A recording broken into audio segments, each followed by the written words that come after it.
Hi YouTube, welcome. We're not doing Instagram today. Sorry, Instagram, we can't do you every day. But welcome to the Lurie Daniel Favor Show on Urban View, channel 126 on SiriusXM. So typically when I come on and we're having a conversation that we open up to the YouTube audience, it's a conversation that's about some set of news or topics that we are going to discuss that we need to know. Today is slightly different. We here in the Urban View audience just listened to, or I just had a conversation with Sharia Smith. Sharia Smith is the president of a union that is of educators.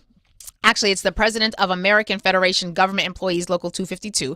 And she is someone who we look to, who is directly a part of the Department of Education, who has previously come on this show to talk to us about what the Supreme Court's permission to this Donald Trump administration, and by permission, I mean giving them permission to dismantle the Department of Education, what it is going to mean for our school system. And Sharia Smith came back today, and we were talking about this most recent decision where the Supreme Court said yes, even though we're not sure if the way you're trying to fire the Department of Education employees is legal. And even though the lower courts are still trying to figure out if the way you're trying to fire the Department of Education employees is legal, we're going to let you fire them now. And if we find out later on that it's not legal, that's fine. You can just hire people back. But we are going to not prevent you from firing them now, even though that mass firing would cause irreparable harm to the Department of Education. One of the things that she talked about was the fact that now more than 1,400 additional employees from the Department of Education are going to be let go and terminated, and maybe again they'll have to be hired back. Maybe Americans will be on the hook for having to pay them back pay. But in the interim, what that means is the states are not going to get access to the resources that they need. State budgets are not going to be able to fill in all the gaps, particularly if you do not come from what is considered a donor state. California is a donor state. New York City is a donor state. States that are led by Democrats tend to be donor states. And what that means is when it comes to who's giving money to the federal government, as opposed to who is a welfare recipient and receiving money from the federal government, Democrats tend to be donor states, meaning we have sufficient tax bases, we do sufficiently well with our business enterprises and other resources that we end up giving more money to the government than we get back. Other states, like Tennessee, like Texas, even Texas, big old state, gets a hell of a lot more money from the federal government than it gives, according to folks like Gavin Newsom. And so if you are a welfare queen state, you like how I did that? If you're a welfare queen state, and that tends to be states that are the Confederate states, so Mississippi, Alabama, Louisiana, where you are receiving more money from the government because you have very little tax base, you have very little entrepreneurship ventures such that you are not generating enough capital in your state to be in a position where you are giving more money than you're taking. You're a welfare queen, which is curious because welfare queen is often a label used to describe Black women who are on welfare and getting social service support. And so when Sharia Smith was here, we referenced a conversation that we had on Tuesday here at Urban View, 866-801-8255, 866-801-TALK. And that conversation was, well, if the federal government is not going to be there for us, and if we are not going to have states that are going to be able to fill in the gaps, because if you're in a welfare queen state, you don't have the money to fill in the gaps to make sure that the people in your state are still going to be able to get what they need. If that's the case, can we do this for ourselves? Can we provide educational experiences for our own children, for ourselves? And we had a vibrant conversation. We talked about freedom schools. The lines were lit. And that was the entire 2 hours, was talking about what was happening with education and how we could show up in ways for our children, considering the fact that the federal government is no longer going to be there for us. However, when I raised that as an option for Sharia Smith, the Urban View audience heard us discuss some of the things that she said we have to consider. Like the fact that prior to integration, what we also had was well-to-do Black people who lived in Black communities. It was not like today, because she kind of almost took issue with my framing of the Black community. She said, well, let's talk about what the Black community is. Because today, what you largely have, and she's someone from Gary, Indiana. Her mama made $28,000 a year, so she stayed in a very poor Black community. But that poor Black community had love and resources that they could come up together. She got a Pell Grant to go to Harvard. She became an educator, and she then began teaching other children in low-income communities. One of the things she talks about is the fact that in today's version of trying to figure out how we do for self, a lot of the Black people with money left. A lot of the Black people with money are no longer in communities physically, geographically connected to the parts of our community that are going to be facing some of the most difficulty. And so because of that, when we're talking about the Black community being able to do for self, for us, by us, what community are we actually talking about? Are we talking about poor Black people? Are we talking about wealthy Black people, many of whom no longer live next to poor Black people? And so are they supposed to like parachute back into the hoods where they no longer live to be a support of resource and financial sustainability for the programs that we need? These are questions we got to figure out, because we're in a moment right now where a whole lot of the Black people who left are now finding themselves unemployed. As Sharia Smith says, she used to be a Black woman with a good government job before this administration, and now she ain't got no good government job. So she moved back home.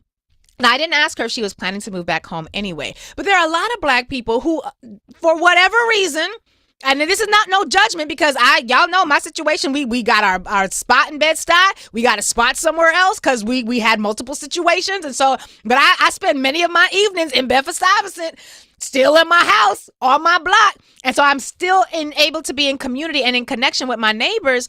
But at the same time, not everybody did that. Some of us left and was out. So how do we think about what the needs are for Black community members? How do we think about coming together, pooling our resources to meet those needs if we don't even live together? What do we do about Black people whose options included, well, if I can get my child into that good school over there, then my child is going to be next to them people and it's going to be a good school because it's a good school. And then Sharia Smith said, well, you need to ask yourself, who is it a good school for? Because if we as Black people who had resources decided to put our Black children in schools where they were in the minority, in schools where basically they were going to be more exposed to expulsion and suspension disproportionately, where they were not going to have teachers who were raised to see them as anything but scholarship beneficiaries. What kind of a good school was it really if your child is now exposed to racial harm? And what is it about the mindset of Black people with resources that makes some of us believe that being in those schools that are hostile to our Black kids, that don't really want our Black children there, that are not going to provide any culturally competent education there, what is it about those schools that makes them so much better than the neighborhood schools? Particularly considering in the neighborhood schools, we have the ability to influence. In the neighborhood schools, we have the ability to show up in ways that allow us to be powerful advocates for our communities. But if we abandon those schools and we abandon those communities, and now we're in a situation where white people in power are like, you can't sit here with us anymore. What do we do with this additional layer? How do we navigate this additional layer? 866-801-8255, 866-801-TALK is the number. I mean, if I take phone calls, people on YouTube will hear it. Okay, we're going to take a couple of your calls because this added a layer to the conversation that we did not really delve into on Tuesday. And so I think it's something important for us to unpack. So give us a call, 866-801-8255. Let's go to, we can't do the sound effect. Oh, that's fine. Oh, we can't do the sound effect for those of you who are first-time callers. Sorry. We have a sound effect for those of you who are first-time callers, but because of copyright, y'all can't hear it on YouTube. Sorry. Just know that there is a sound effect that the people who I'm about to answer would typically get. Y'all ain't gonna get it today, but I love you. I love you still. Let's go to Ricky in Texas, who is a first-time caller. Ricky, thank you for calling. What would you like to say about this conversation today? Oh, thank you for having me, too. Absolutely. Simple. I'm a member of the Alpha Phi Alpha fraternity. I'm going to slow down. You said you're a member of Alpha Phi Alpha Fraternity Incorporated. Okay. Yes. Mm-hmm. There's 9 divine 9. Yeah. Right? Yes. 9 of it. Yep. You just think of 100,000 alphas, 100,000, that's 900,000. Each one of us is gave $9, not 10. That's $9 once a year. That's $8,100,000 a year. Why are we talking about what we can do? And think about that. Most of the members of the fraternity, 98% of us have degrees. That's true. So if don't nobody else give me any money, don't nobody else say anything, just us. We having fraternity, we having conferences every year. $5 million in Philadelphia. You saying some things. $6 million in Cleveland. $70 million one weekend.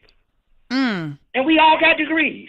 If we would just put $9, we ain't got a fuss. Guess what? We got engineers. We have the accountants. We ain't got to worry about trust. It's $9. You give that away to people on the street. Listen, if we just talking about my organization alone, we have over 300,000 members who are sorors of Delta Sigma Theta Sorority Incorporated. That if we were given $9, that's $2,700,000 just on us alone.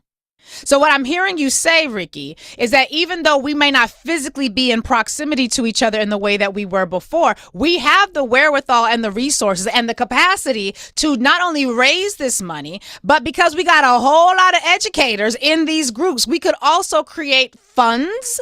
We could tap into existing Black funds that already exist. Perhaps this is where we create some of these think tank spaces where maybe regionally we have a portion of these funds. We have a board that we put together, some people who are going to have some oversight capacity, some folks who understand numbers and who are trustworthy with the money. Not that one pastor who be taking money out the pot. Not that one, but the other ones. What I'm hearing you saying, Ricky, is that being physically proximate isn't the only way that we could provide this sort of support. We can provide a backstop of funds for the communities that we need. Am I understanding you correctly, Ricky? You're correct. Let me add to that. And we ain't got to reinvent the wheel. Marcus Garvey did it for $1.50 with no internet, no Wi-Fi, no TV. Come on. And look, he's done this before. And look, Marcus Mosiah Garvey, the Honorable, he was also able to organize roughly 6 million or so people under the banner of the UNIA at a time when there was no internet, no Facebook, no FaceTime, no nothing, and did so by providing literary materials, the written word, and a lot of great speeches for the community. Ricky, thank you for helping us to level set because you just said something. And I believe the members of Alpha Phi Alpha, you all have your national convention happening right now in Philadelphia, if I heard correctly, this morning in Urban View Morning. So these are things that we can be thinking about. Now, outside of the Divine Nine, we got the NCNW, we got 100 Black this, 100 Black that, we got the links, we got the deacon boards, we got the deaconesses boards, we got the missionary boards, we got the temples, we got the mosques, we got a whole lot of institutions. So when we ask ourselves that question, when we think about all the resources that we consume that we don't provide for ourselves, how quickly could we provide it for ourselves if the people who provided no longer did so? We got options, is what I hear Ricky saying. We got options. All right, so the audience, I'm looking at the Nubian chat. Nubian chat is in agreement. This is something that we could also do. The YouTube chat is in agreement. This is something we could do. Ricky, thank you for helping us to level set. Let's go now to David in Texas. Texas is on the phone today. David in Texas, talk to us about what you want to add to this conversation, friend. Yeah, Lurie, thank you so much for Lurie. my call. Sure. Lurie, I'm really sorry about that. That's all right. Just to let you know, I'm from Jersey. I'm not from New York, but I'm from Jersey, and I've been down here in Texas for quite a while, and I do know the difference between the North and the South as in resources, when it comes to, we up north we do put out a lot for our people, but we don't get as much back. We know this. And down south, they segregate their resources, as we know. That's right.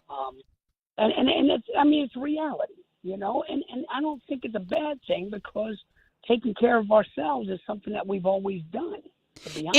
Now I would say while I don't think it's necessary, I think it's reality that this happens. The challenge I have is when we pour into the system and we don't get our equitable share back. And I think that's what was happening in the lead up to the Brown versus Board of Education decision. Separate but equal, Black people were not fighting to sit next to Susie and Ken in the white schools. They were fighting for the resources because if we are paying into this tax structure, then we should also be the recipients of the benefits that are provided by the tax structure. When that was not happening, that is when they filed the lawsuit, which came to be known as Brown versus Board of Education. The challenges that we got out of that decision no longer separate. We got together, but we still ain't get equal because we have had an academic achievement gap ever since our children went into those schools. And I think we have to think about what it means, going back to Sharia Smith's commentary about what does a good school actually look like. We have to ask ourselves, what was it about us and our way of thinking? What was it about us that made us believe that sending our children under the protection of the armed guard through throngs of angry, white, vicious, ugly, spirited, demonic, devilish people who were throwing tomatoes, bricks, and racial epithets, what was it about that experience that made us believe it was going to lead us to progress?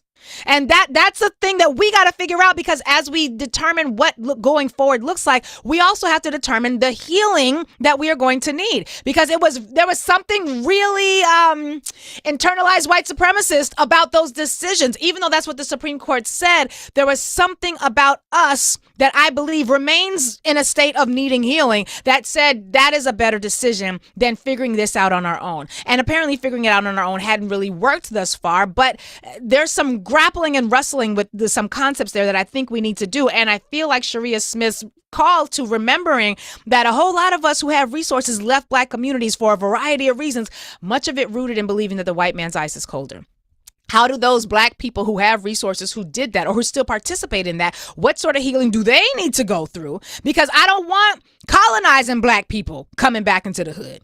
Okay, hear what I'm saying? I'm not saying I don't want your resources, because the hood needs your resources. But I don't want you coming back into the communities which you have abandoned with a colonizer mentality, with this idea that because you had access to whiteness, what you had is better, right? That's also something we have to consider.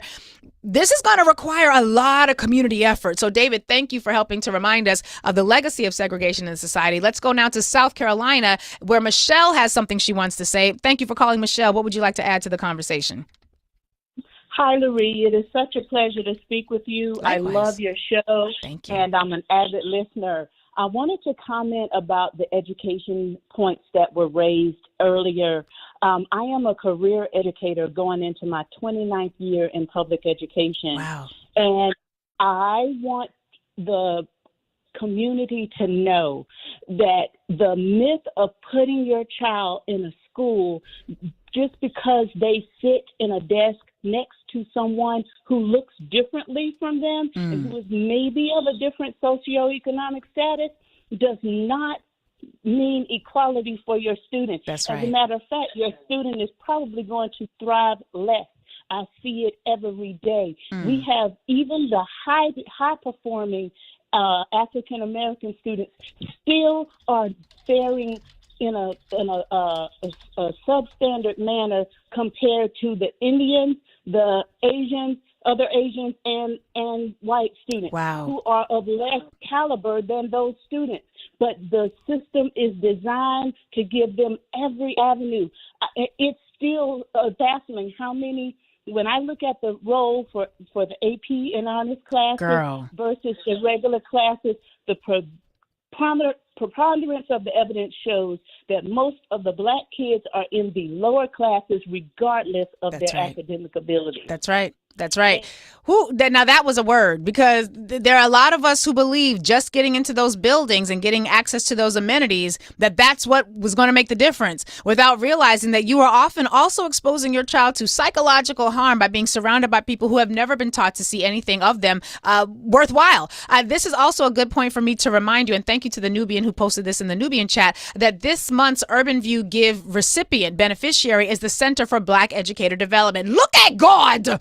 Look at how on point and timely this conversation is.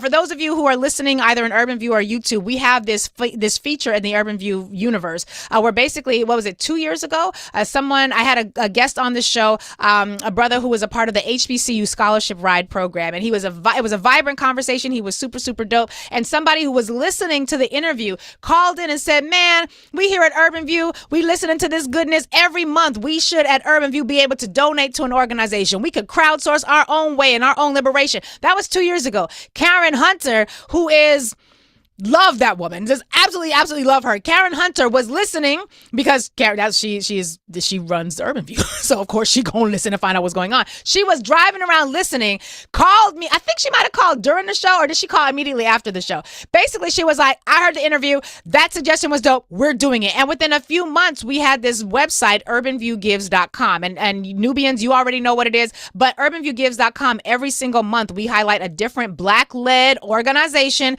Then we don't take any money. We don't take a percentage. We don't take a cut here at Urban View. We just show you who the organization is and show you where their donation link is. And we encourage everybody here who is a part of Urban View to be a part of supporting that effort. I'm dropping the link to that in the YouTube chat. Nubians, you already got it. But that effort is a part of this function. It is a part of this function. And so when we're thinking about where our children sit and what is the value for them, we have to remind ourselves that doing for self is something we have always done, and we have the capacity to do it now. Michelle, thank you for that, because we still to this day To this day, I got a lot of friends whose kids are going to these private schools because the private schools are supposed to be better, and my friends make good money, but not enough good money to send them kids to them private schools without a scholarship. So when them kids come home, talk about how Susie Q called me the N-word and teacher Ken, said I was blah, blah, blah, the parents are limited because they don't want to leave the school, and they require them scholarships, and you make too much noise and them scholarships disappear. So thank you, Michelle, for reminding us that it is a myth, and that oftentimes what is a good school for one is not necessarily a good school for your child. I would say go to the Department of Education's website to find out what the suspension and expulsion rates look like, but that's usually for public schools, not private schools, and the Department of Education is being dismantled, so I don't know what their data is going to look like. Anyway, Michelle, thank you for that reminder. Extraordinarily powerful. And y'all, again, the Urban View Gives organization this month is the Center for Black Educator Development. I had a chance to participate in one of their most recent conferences. Amazing, amazing, amazing organization. Michelle, thank you for that reminder. Let's go. Oh my gosh. Okay, the lines are filling. All right, let's go to Jay in Texas. Jay, thank you. I think you're going to add a slightly different perspective for us today. What would you like to say? Hey, how you doing, Miss Lurie? I'm doing all right, friend. I hope you are too. Talk to us. You got me thinking, and to fall by my Greek brother is a brother at Kappa Alpha Psi Incorporated, married to your soror, a Delta Sigma Theta woman. Shout out. let's think about what's happening in the athletic spaces right now with our young black athletes, our young black kids. Imagine the revenue that could be generated in this new world of NIL. And I'm not saying that, you've got to take care of yourself and your family. But what if we got our younger people to, again, be circled around people where they were thinking of not just themselves?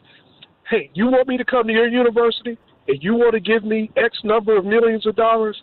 Then you need to direct millions of dollars towards my community where I come from. Oh, so not just I'm going to come run for you or play ball for you and get that NIL money, but you're going to also make a donation to the high school I graduated from. You're going to also help repair the buildings and the infrastructure there. Absolutely. I will just leave it right there and let you run with it, baby. Listen, it takes great minds to make things happen. And yes, that is a great idea. And that really goes into our ability to socialize the next generation, to think about what community uplift looks like. Because, and again, we have to do that because sometimes, and I'm not saying that the caller was suggesting this, but sometimes we place such a burden on the college athlete to show up for blackness when they ain't been prepared. And if you ain't been prepared to show up for blackness, showing up for blackness can be hard when you've got all of these messages telling you, why would you do that? When you can totally snow bunny your way on out of the concerns of your community. Sorry, I probably should not have said that. That was very snarky. But you know what I'm saying? And so if we are to socialize our young people, and now we're going to have to, because I'm a part of a generation, we understood what the talk was. My husband and I, we have the talk with our kids, our son primarily, but our daughter increasingly more so. But we also have to think about what it means to talk to our children about the talk in an era where police are going to have full police immunity, but also what does it mean to talk to our children about their role as black people today? There was more intentional socializing and training and preparing of young people to understand what their obligation as black people was, as young black people was, similar to how we talked about the Hebrew school concept for Jewish children. In Hebrew school, they don't just learn their history and their language and their culture, they also learn the Jewish value system that they are going to be evaluated by. And in a Hebrew school system, which is fully funded and operated by Jewish people, they don't get outside federal funding to fund their education for their kids. Now, granted, we're talking apples to oranges in terms of economic capacity and history. So obviously there are reasons for why they move differently than we do. But if we were to adopt the model of Africa School for Black kids, and if you're one of them people who don't like being connected to Africa as a black person, this probably is not the space for you. So please don't leave no comments on my YouTube page about how dare you go talking about we Pan-African. Yes, we are. We are. The branches of the tree don't get to separate from the roots of the tree or the trunk and think it's going to thrive. If you cut yourself off from your roots, you a tree branch, you cut yourself off from the trunk of the tree, you just die. You firewood for somebody else's s'mores. So do with that what you will. In this space, we understand the need for Pan-Africanity and respect within the branches of the tree in that space. But we have to socialize and train not just our young people, but also ourselves to remember, one, that we are a part of a community, and two, we do not live in successfully at all if we do not have each other's back. And we're going to have to create spaces and structures, be it Africa School for Black children, be it rites of passage programs, be it after school programs. We are going to have a racialized consciousness that reminds us that for generations we have been able to sort of escape our need to be sort of race thinkers and to think about race and to factor race in. We can't do that anymore. Some would say that doing it at all is part of what got us into this problem in the first place. But as we think about how we make this pivot, because the nation is pivoting, whether we want to pivot or not, the nation has pivoted, darling. And they are not going to pivot back, because MAGA is also losing its ever-loving Epstein mind. But they are pretty clear about the fact that they're done with integration. They are done with integration. And so we get to ask how we show up differently, and showing up differently is also going to mean that we have to socialize ourselves to think about racial constructs, not racist constructs, but positive racial socialization constructs, the kinds of which are discussed in Dr. Joy DeGruy's book, Post-Traumatic Slave Syndrome, which we never finished reading together. We only got to chapter 3, so we have to go back to that. Final call before we go to commercial break. YouTube, thank you guys. This is. I know usually y'all used to me doing like a lecture or a spiel, so I'm appreciating that you all are a part of this space. Cheryl in Atlanta, thank you for calling. You will be our last call before we go to commercial break. What would you have to say? Hi there. How are you? I'm well. How are you? I'm great. I'm a special education teacher. And I just feel like just like they have that song out, Boots on the Ground right now, I think our community has to understand and realize that we've got some boots on the ground. There are a lot of Black teachers who understand and realize, like myself, that understand and realize that our children need to be taught by us. Yes. There are so many instances where I have come in and I've given my perspective to our children that the other teachers just don't have. They don't have because they don't want to have.